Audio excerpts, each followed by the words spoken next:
दोस्तों power grid की company में एक भर्ती निकाली गई है जो नोटिफिकेशन जारी किया है। ये दोस्तों ये भारत सरकार की कंपनी है, देख सकते हैं भारत कॉरपोरेशन इसका नाम है दोस्तों पूरा power grid corporation of India limited. ये दोस्तों भारत की ही कंपनी है।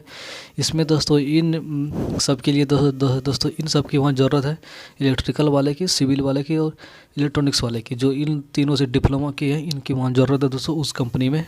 यदि हम इसकी इस सलेक्शन यदि हम इसकी ये बात करें तो कहाँ इसका उम्र इसका कितना होना चाहिए, मिनिमम दोस्तों 27 वर्ष इसका होना चाहिए मिनिमम।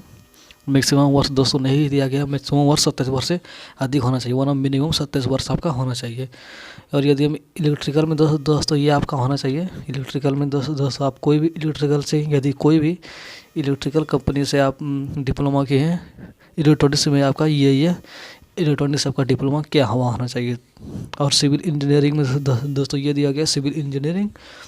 इन डिप्लोमा में दोस्तों आपका 70% मार्क्स होना चाहिए, यानी 70% आपका जो आपका सर्टिफिकेट होगा उसमें आपको 70% मार्क्स में किसी को पास होना चाहिए, तभी आपका हो पाएगा। और यदि हम इसकी हम बात करते हैं, ये दोस्तों पोस्ट दिया गया है, कितना किस में पोस्ट खाली है ये दिया गया है, SC OBC ये सब दोस्तों इसमें दिया गया है। और चलिए इसकी यदि हम कंपटीशन यानी इसकी सैलरी की बात करें तो सैलरी आपका पहला महीना यदि आपका चालू होगा तो 27,500 से पर मंथ दिया जाएगा 1 ईयर तक।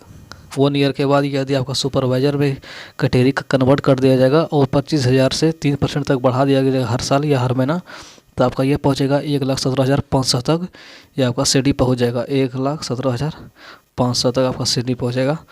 और यदि हम सिलेक्शन प्रोसेस की बात करें तो चलिए सिलेक्शन प्रोसेस दिखाते हैं। सिलेक्शन प्रोसेस में आपका एग्ज़ाम होगा, देख सकते हैं यहाँ क्या लिखा हुआ, यहाँ देख सकते हैं आपका रिटन टेस्ट लिया जाएगा, कंप्यूटर बेस्ड एग्ज़ाम, यानी आपका कंप्यूटर बेस्ड एग्ज़ाम होगा।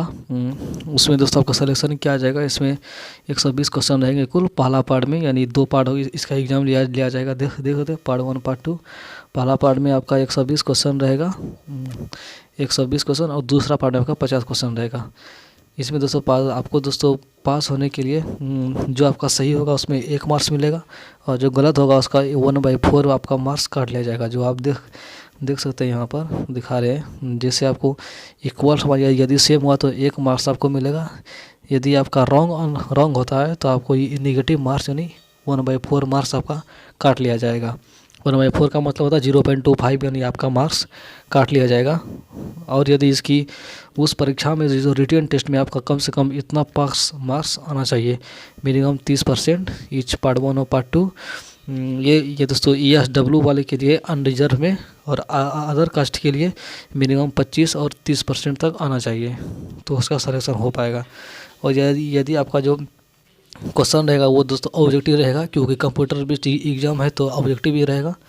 और यदि हम इसकी फ़ीस की बात करें तो 300 रहेगा, 300 आपको जमा करना होगा इसकी अप्लाई करने की फ़ीस। और यदि हाउ टू अप्लाई यहाँ देख सकते हैं, हाउ टू अप्लाई में यदि हम आपको दिखाते हैं तो अप्लाई आपको यहाँ पर जाके क्लिक करना होगा। यहाँ दोस्तों वेबसाइट दिया गया है, इस वेबसाइट पे जाकर आपको क्लिक करना होगा, तो इस वेबसाइट से आप जाके भर सकते हैं। यहाँ कौन डॉक्यूमेंट क्या डॉक्यूमेंट लगेंगे इस साइट पर आपको दे दिया जाएगा। वैसे भी यहाँ थोड़ा मोड़ा दिया हुआ है आपको, मैट्रिक सर्टिफिकेट, बर्थ सर्टिफिकेट, जो भी आप सब किए हैं उस साइट में आपको मिल जाएगा क्या क्या डॉक्यूमेंट लगेंगे, तो उस साइट से जाके आप अप्लाई कर सकते हैं। और यदि आपको ये दिखाते हैं कहाँ आपका सेंटर दे सकता है, यहाँ जरा आप देख सकते हैं टेस्ट सेंटर आपका यहाँ दिया जाएगा। यहाँ से यहाँ तक आपका टेस्ट सेंटर दिया सकते हैं, देख सकते हैं दिल्ली है, जम्मू है, लखनऊ है, पटना, रांची, कोलकाता, सिलीगुड़ी, यहाँ आपका टेस्ट सेंटर फिक्स होता है, यानी एग्ज़ाम पास होने के लिए। तो आप भर सकते हैं यदि आप इन तीनों से डिप्लोमा किए हुए हैं। यदि आप चैनल में नए हैं तो प्लीज़ चैनल को सब्सक्राइब करें एवं बेल आइकन को दबाना ना